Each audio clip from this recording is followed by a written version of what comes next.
Assalamualaikum warahmatullahi wabarakatuh. Sebelumnya, perkenalkan nama saya Salsapedia dengan NIM 2503061 dari kelas TI 1B. Saya dari kelompok 5 dengan topik cara teknologi mengubah sistem transportasi. Pada kesempatan kali ini, saya akan menjelaskan sedikit bagaimana teknologi digunakan pada sistem transportasi, khususnya pada sistem pembayaran e-tol dan sistem pembayaran nirsentuh berbasis RFID, sehingga membuat operasional tol menjadi lebih otomatis, efisien, dan cepat. Jadi, seperti yang sudah kita ketahui bahwa perkembangan teknologi saat ini itu telah mengubah cara manusia bergerak dan bertransportasi.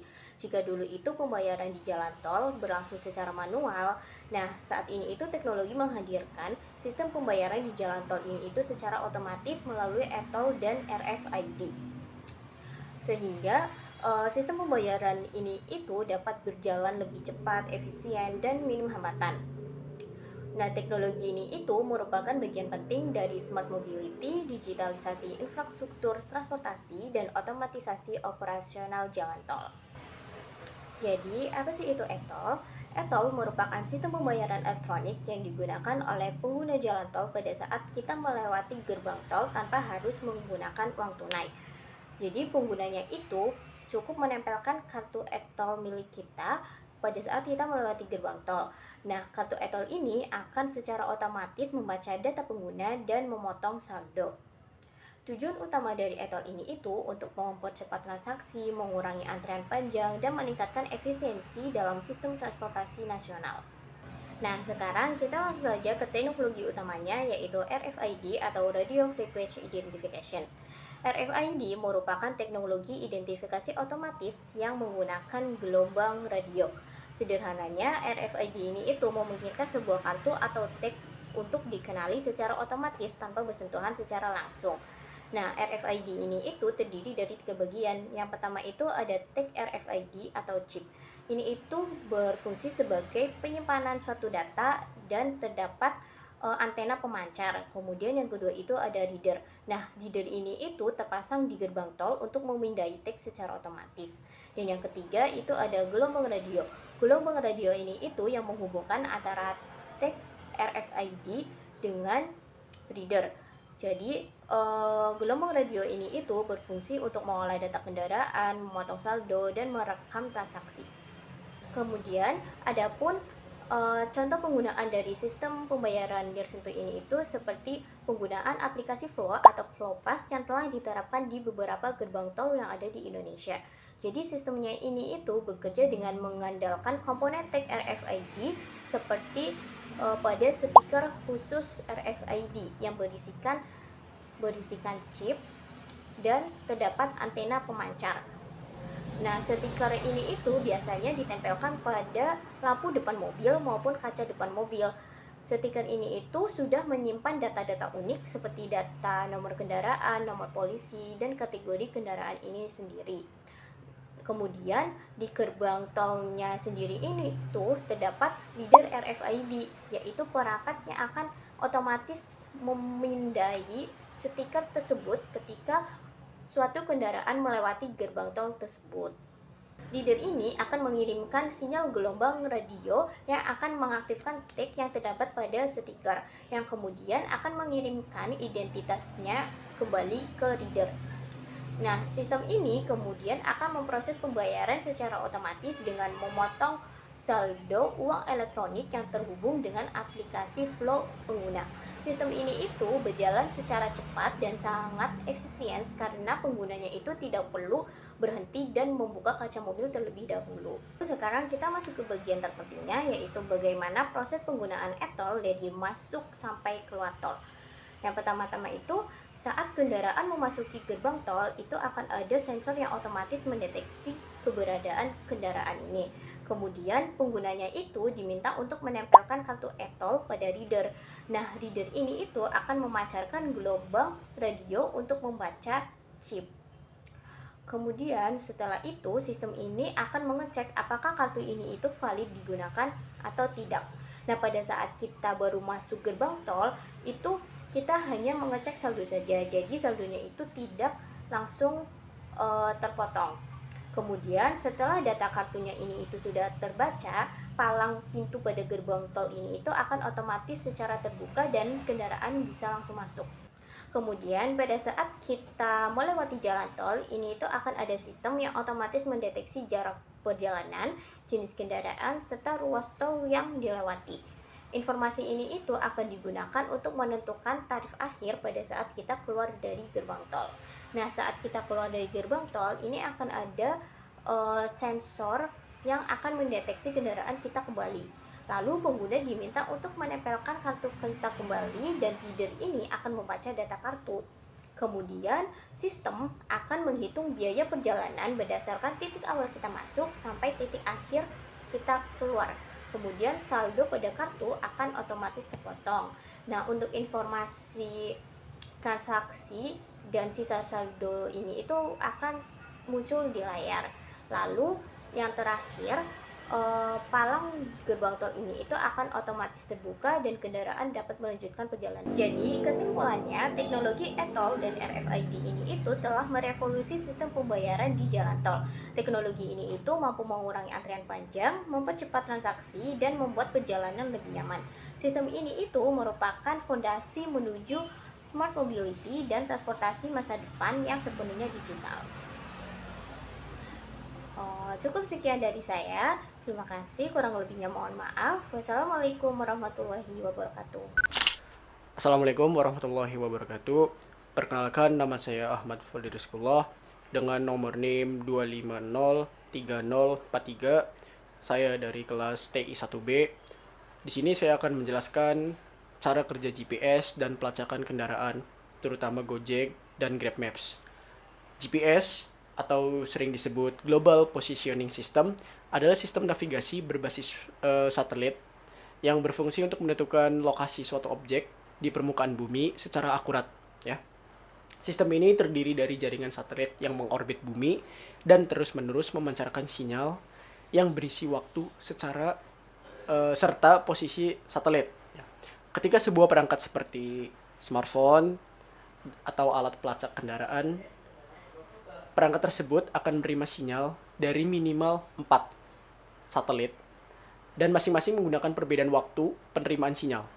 Perhitungan itu kemudian dianalisis menggunakan metode trilateration, yaitu teknik menentukan lokasi berdasarkan jarak dari beberapa titik acuan. Hasil akhirnya berupa koordinat geografis dalam bentuk latitude dan longitude yang menunjukkan posisi pengguna secara presisi di permukaan bumi. Perlu dipahami juga bahwa perangkat GPS ini bersifat pasif dalam menerima sinyal dari satelit. Proses pengiriman lokasi ke sistem terjadi melalui koneksi internet, bukan dari satelit. Contohnya adalah koordinat lokasi dalam bentuk latitude dan longitude adalah min 62088,106.8456, yaitu adalah titik koordinat Jakarta atau biasa disebut lokasi Jakarta. Oke, kita lanjut.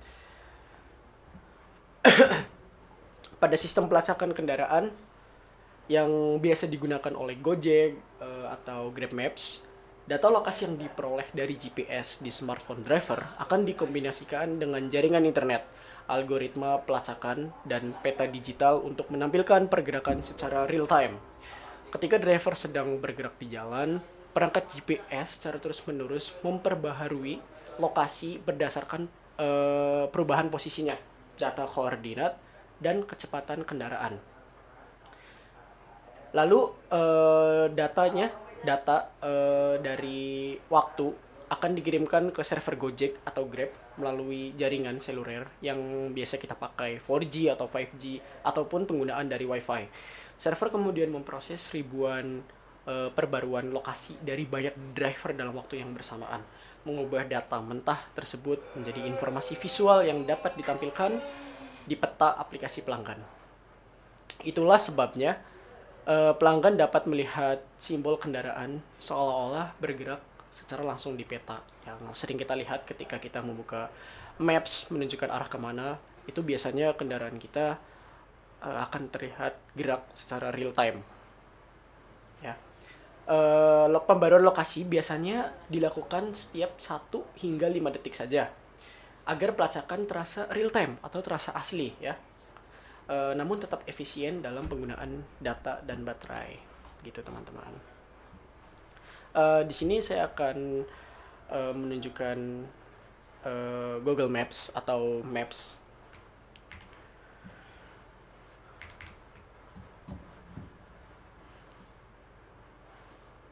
ya. Di sini saya sudah mengambil contoh The Gor Kelapa Gading dan saya akan coba menunjukkan rute ya di sini.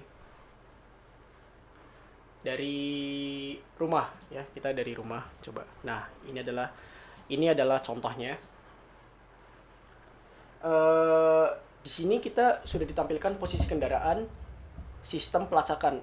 Ini bisa digunakan juga oleh Gojek atau Grab ya untuk menjemput customer ataupun lain-lainnya, mengantar makanan, mengantar barang. Itu bisa dilakukan dengan GPS ini atau Maps ini. Maps ini juga dilengkapi dengan algoritma tambahan untuk menentukan rute perjalanan paling efisien.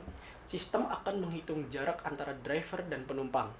Ini adalah sebuah perumpamaan atau contoh ketika ada driver yang ingin menjemput customernya di titik lokasi.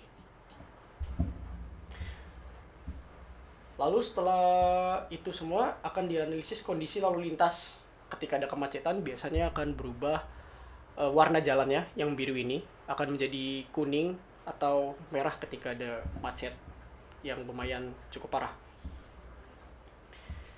Dan ketika perjalanan berlangsung, lokasi kendaraan akan dikirim ke server dan diperbarui di aplikasi penumpang, membuat penumpang dapat memantau perjalanan mulai dari penjemputan hingga sampai di tempat tujuan.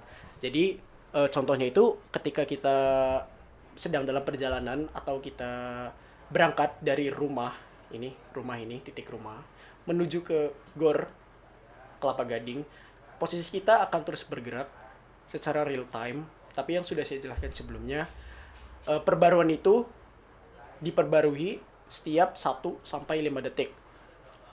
Walaupun tidak sepenuhnya real time, tapi itu akan tetap efisien dalam penggunaan data dan baterai yang sudah saya sebutkan sebelumnya.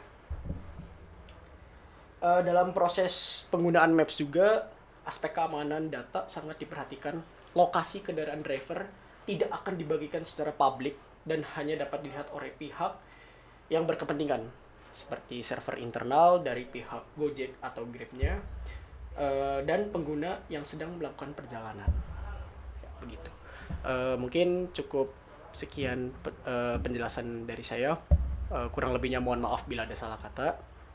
Saya akhiri. Wassalamualaikum warahmatullahi wabarakatuh. Saya awali. Assalamualaikum warahmatullahi wabarakatuh. Perkenalkan, nama saya Muhammad Faryasin. Saya dari kelompok 5. Saya dan teman-teman saya akan membawakan sebuah topik pembicaraan, yaitu bagaimana cara teknologi mengubah sistem transportasi gitu. Nah, di bagian saya saya bakalan membahas sebuah smart traffic light atau yang biasa disebut juga lampu lalu lintas cerdas. Nah, bedanya sama lampu lalu lintas biasa apa? Jadi lampu lalu lintas biasa menggunakan sistem timer gitu untuk mengatur kapan waktu untuk lampu merah, waktu untuk lampu hijau, terus waktu untuk lampu kuning juga. Nah, sementara kalau smart traffic light ini dirancang supaya lebih cerdas dan lebih peka gitu terhadap lingkungan yang di sekitarnya. Karena apa? Karena di balik smart traffic light ini ada AI dan juga sensor. Nah, sekarang saya akan ngebahas ada berapa jenis sih sensor yang biasa dipakai di smart traffic light ini. Yang pertama ada sensor induktif atau loop detector gitu. Ini adalah kabel yang melingkar terus ditanam di bawah aspal. Jadi pas mobil lewat, medan magnetnya bakalan terganggu, terus sensornya tahu kalau ada mobil lewat. Terus sensor kedua video detection atau kamera pengawas. kamera ini jauh lebih canggih karena bisa melihat jumlah kendaraan, terus ngedeteksi pejalan kaki, bahkan bisa mengetahui kecepatan rata-rata dari kendaraan. Nah, terus sensor yang ketiga nih ada sensor radar atau ultrasonik. Sensor ini tuh menggunakan gelombang suara atau radio untuk mendeteksi kendaraan dan pergerakan kendaraan. Nah, kan sensor tuh ngambil data ya. Semua data nih bakalan dikirim ke otak atau ke si AI ini. Sekarang saya bakalan ngebahas AI gitu di sini. Gimana sih cara kerjanya AI ini? Pertama, AI itu ngumpulin data dulu gitu loh. Semua datanya tuh dari sensor yang kita sebutin tadi, kayak jumlah kendaraan, kecepatan, terus keberadaan pejalan kaki gitu. Terus dikirim ke sistem pusat atau ke si AI ini. Nah, habis itu si AI ini sehabis ngumpulin data nih, AI bakalan menganalisis gitu. AI ini mulai kerja dengan algoritmanya yang canggih tuh. AI bakalan analisis keadaan atau kondisi lalu lintas yang ada pada saat itu juga. Misalnya di jalur A ada 50 mobil, terus di jalur B ini ada 30 mobil. Atau ada berapa sih pejalan kaki yang bakalan nyebrang di jalur C. Nah, sehabis itu tuh, sehabis menganalisis, AI bakalan ngambil keputusan itu berdasarkan analisis yang tadi. AI ngebuat keputusan tentang durasi lampu hijau atau merah untuk setiap jalur. Tujuannya untuk meminimalkan kemacetan dan waktu tunggu. Contohnya tuh kalau di jalur A sangat padat atau macet, sementara di jalur B ini sepi. AI bakalan ngasih durasi lampu hijau lebih panjang buat si jalur A ini. Atau kalau ada mobil ambulans atau pemadam kebakaran yang lewat, AI ini bisa ngedeteksi asal si AI ini dipasang sama sensor khusus gitu, biar AI ini tahu ini tuh kendaraan prioritas gawat darurat. Nah, kan kita udah ngebahas sensor dan AI-nya. Apa sih manfaat dari smart traffic light nih? Kan ada sensor sama AI-nya tuh, pastinya sangat berguna. Nah, fungsi atau manfaat dari smart traffic light itu pertama mengurangi kemacetan gitu. Ini tuh yang paling utama, karena alasan smart traffic light dibuat nih ya untuk mengurangi kemacetan. Karena bisa ngatur lalu lintas lebih bagus karena responsif dan cerdas gitu loh. Terus manfaat yang kedua tuh efisiensi waktu perjalanan. Waktu yang dihabisin di jalan tuh lebih sedikit karena AI ini bisa mengatur kapan waktu lampu hijau atau lampu merah tergantung jalur mana gitu. Nah, terus manfaat yang ketiga tuh keselamatan yang lebih baik gitu. Karena ada deteksi pejalan kaki sama prioritas kendaraan unit darurat, sistem ini juga bisa meningkatkan keamanan yang ada di jalan gitu. Sekian dari saya, kurang lebihnya mohon maaf. Wabillahi taufiq wal hidayah. Wassalamualaikum warahmatullahi wabarakatuh. Perkenalkan, nama saya Suli Syaratun dari kelas TI1B. Sini saya dari kelompok 5 ingin menjelaskan bagaimana teknologi kendaraan listrik dan charging station pada sistem transportasi agar bekerja secara otomatis dan efisien.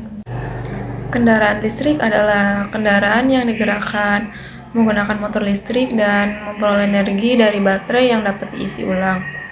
Berbeda dari kendaraan berbahan bakar fosil seperti BBM. Kendaraan listrik tidak memiliki mesin pembakar internal sehingga lebih ramah lingkungan dan efisien. Ada beberapa komponen utama kendaraan listrik. Yang pertama, motor listrik menggantikan mesin bensin yang bekerja berdasarkan interaksi elektromagnetik yang mengubah energi listrik menjadi energi gerak. Yang ketiga, ada baterai management system yang mengatur arus pengisian dan pengeluaran, menghindari baterai terlalu panas, mencegah overcharging, serta menjaga keseimbangan sel baterai karena tanpa BMS, baterai bisa cepat rusak atau bahkan berbahaya. Nah, yang keempat ada generative braking system ketika kendaraan mengerem. Energi panas yang biasanya hilang akan dikumpulkan kembali menjadi energi listrik dan disimpan ke baterai karena lebih hemat listrik, lebih efisien, dan menambah jarak tempuh. Yang kelima ada inverter. Inverter merupakan pengatur utama arus listrik dari baterai ke motor. Karena baterai menghasilkan arus searah yaitu dengan direct current, sedangkan kebanyakan motor membutuhkan arus listrik bolak-balik yaitu dengan alternating current, maka inverter berfungsi sebagai jembatan konversi. Charging station atau sistem pengisian merupakan fasilitas yang menyediakan energi listrik untuk mengisi daya baterai kendaraan listrik, seperti mobil listrik, motor listrik, maupun kendaraan listrik lainnya. Charging station berfungsi sebagai SPBU versi listrik yang memungkinkan pengguna mengisi baterai dengan aman, cepat, dan sesuai standar. Mirip dengan mengisi bensin, tetapi memungkinkan listrik dan teknologi otomatis. Ada beberapa teknologi charging station agar bekerja secara otomatis dan efisien. Yang pertama, stasiun pengisian yang dimana menghemat biaya dan menjaga stabilitas jaringan listrik. Yang kedua, proses charging bisa dilakukan tanpa kartu atau manual. Pembayarannya otomatis melalui aplikasi atau akun kendaraan, serta pengisian cepat tanpa interaksi manusia. Yang ketiga, mobil bisa menyimpan energi saat listrik murah, mengirim listrik kembali ke jaringan saat puncak, menyokong rumah dalam situasi darurat, serta efisiensi energi nasional meningkat. Cara kerja charging station yang pertama, charger terhubung ke sumber listrik AC dari jaringan PLN. Yang kedua, jika menggunakan AC charger atau arus AC langsung dikirimkan ke onboard charger kendaraan. Yang ketiga, jika DC charger, arus AC dikonversi menjadi DC di dalam charging station. Yang keempat, charger berkomunikasi dengan kendaraan untuk menentukan arus dan tegangan yang aman. Yang kelima, proses pengisian dimulai dan terus dipantau oleh charger dan BMS Baterai Management System. Yang keenam, ketika baterai penuh, pengisian otomatis berhenti. Keuntungan menggunakan charging station, pengisian lebih aman dan standar, waktu lebih cepat terutama dengan DC fast charging, tersedia monitoring real time, mendukung penggunaan kendaraan listrik sehari-hari, serta lebih efisien dan ramah lingkungan. Dapat disimpulkan bahwa kendaraan dan charging station dalam sistem transportasi otomatis dan efisien. Kendaraan listrik adalah solusi transportasi modern yang lebih ramah lingkungan, efisien, dan hemat energi. Dengan memanfaatkan motor listrik dan baterai sebagai sumber tenaga, kendaraan listrik mampu mengurangi emisi dan biaya operasional meskipun masih memiliki tantangan seperti kebutuhan infrastruktur pengisian dan harga baterai. Kendaraan listrik terus berkembang dan berpotensi menjadi transportasi utama di masa depan. Charging station adalah komponen penting dalam ekosistem kendaraan listrik karena menyediakan sarana pengisian baterai yang aman, cepat, dan terstandar. Dengan berbagai jenis teknologi dan fitur keamanan yang dimiliki, charging station mendukung penggunaan kendaraan listrik secara lebih luar dan efisien. Sekian dari saya. Wassalamualaikum warahmatullahi wabarakatuh. Assalamualaikum warahmatullahi wabarakatuh. Perkenalkan, nama saya Widi Saputra dengan NIM 2503080 dari kelas TI 1B dan kelompok 5. Di sini saya ingin menjelaskan tentang perkembangan teknologi dalam transportasi modern. Di sini saya kebagiannya membawakan materi tentang kendaraan otonom atau self-driving car. Kendaraan otonom atau self-driving car adalah teknologi transportasi modern yang mampu bergerak sendiri tanpa kendali manusia. Mobil ini mengandalkan kombinasi sensor, kamera, radar, serta kecerdasan buatan untuk memahami lingkungan sekitar dan membuat keputusan secara otomatis. Yang pertama, mobil otonom dilengkapi kamera di berbagai sisi kendaraan. Kamera ini berfungsi untuk membaca garis jalan, mengenali rambu lalu lintas, memantau keberadaan pejalan kaki, dan mendeteksi kendaraan lain. Dengan informasi visual ini, mobil dapat memahami situasi jalan secara detail seperti mata manusia. Selanjutnya ada radar. Sensor radar digunakan untuk mendeteksi jarak dan kecepatan objek di sekitar mobil. Teknologi ini sangat penting agar mobil bisa mengetahui apakah ada kendaraan mendekat, kapan harus memperlambat, dan kapan aman untuk bergerak. Yang ketiga ada LiDAR. LiDAR adalah sensor yang memetakan lingkungan dengan sinar laser. LiDAR bekerja dengan memancarkan cahaya dan mengukur waktu pantulannya, sehingga mobil dapat membuat peta 3 dimensi dari area di sekitarnya. Dengan data ini, kendaraan otonom dapat menentukan posisi objek dengan sangat akurat. Kemudian, sensor ultrasonik ditempatkan di bagian depan, belakang, dan samping mobil. Sensor ini mendeteksi objek jarak dekat. Misalnya, ketika mobil sedang parkir otomatis atau bergerak di area sempit. Sensor ultrasonik membantu mencegah benturan kecil yang mungkin tidak terlihat oleh kamera. Semua data dari kamera, radar, LiDAR, dan sensor ultrasonik diproses oleh sistem kecerdasan buatan, yaitu AI. AI inilah yang membuat keputusan seperti mempercepat, mengerem, menghindari hambatan, atau menentukan rute terbaik. Sistem ini dirancang untuk berpikir dan bereaksi secepat manusia, bahkan seringkali lebih akurat. Dengan kombinasi sensor canggih dan AI, kendaraan otonom dapat berkendara secara aman, efisien, dan mandiri. Teknologi ini terus dikembangkan untuk menghadirkan masa depan transportasi yang lebih cerdas dan minim kecelakaan.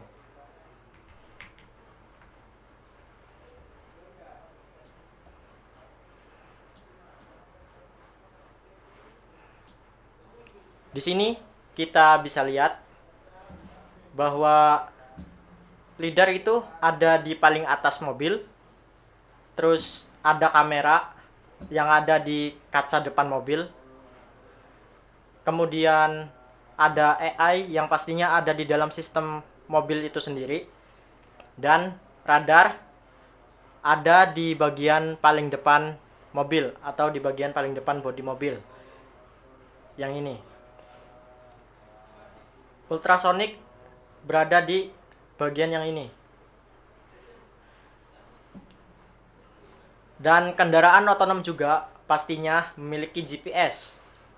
Buat apa sih GPS itu? GPS yaitu untuk mengetahui posisi atau letak di mana kita berada.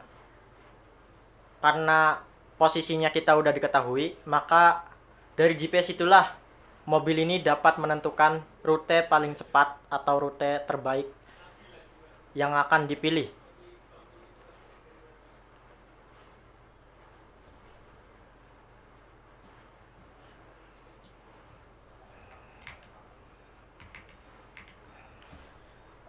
Demikian penjelasan singkat saya mengenai cara kerja kendaraan otonom dan sistem sensor yang membuatnya bisa beroperasi secara mandiri.